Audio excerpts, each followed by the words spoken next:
At the start of the pandemic last year, the UK government needed to supply the country with endless billions of items of personal protective equipment, PPE.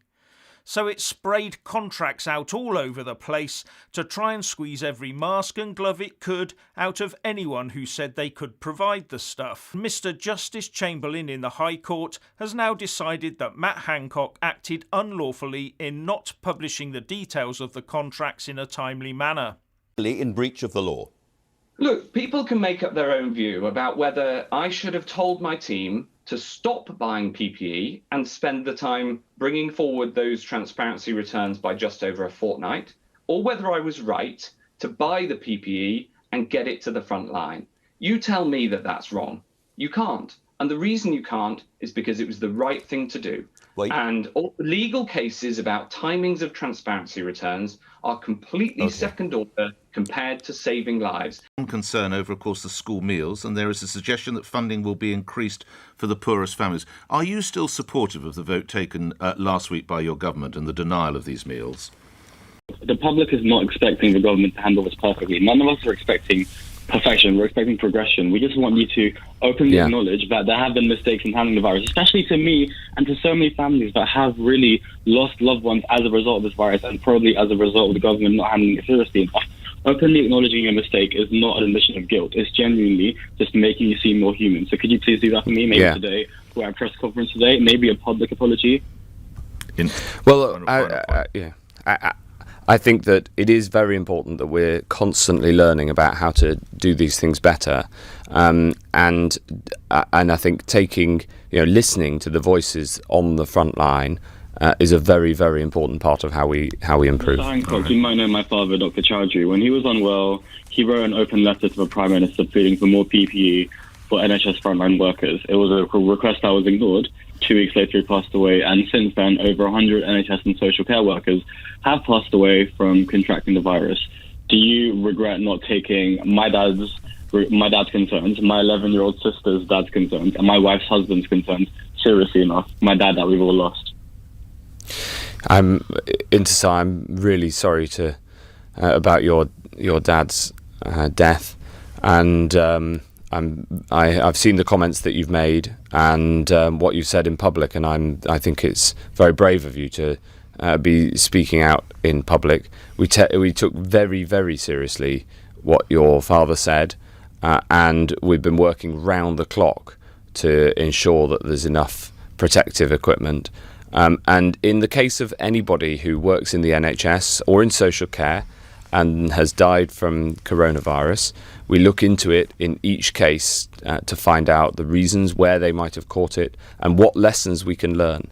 So absolutely, it's very important that these lessons are learnt, and we find out what we need to find out. But what I can assure you, Intisar, is that we took very seriously your father's concerns that he raised, and we are absolutely doing everything we can.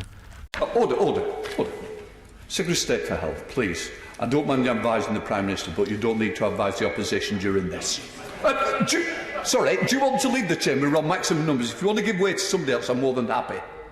But according to a report in this morning's Times, 30% of test results give false positives. So 30% of people could be self-isolating who don't need to.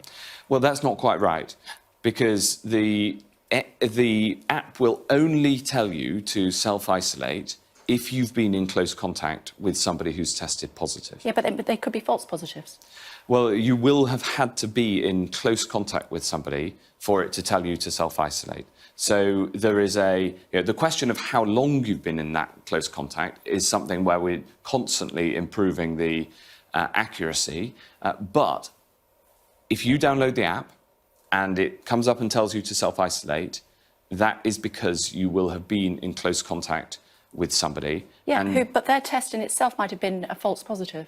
No, only if the tests that we have an incredibly high specificity. So this article in the Times this morning is wrong? Well, the question is, how close do you have to be for how long? And the app will not tell you that you have to self-isolate unless you have been in close contact with someone. We have... Who in turn might have had a false positive. You know, they might have gone to have a test and they're told it's positive and it's not. And so the people around them are being told to isolate for a fortnight and they don't need to. But the proportion of people for whom the test gives a positive when they haven't had coronavirus is very, very small. That's, so it's not, that's under not correct, 1%. That story, that 30% that story figure. is not correct. OK.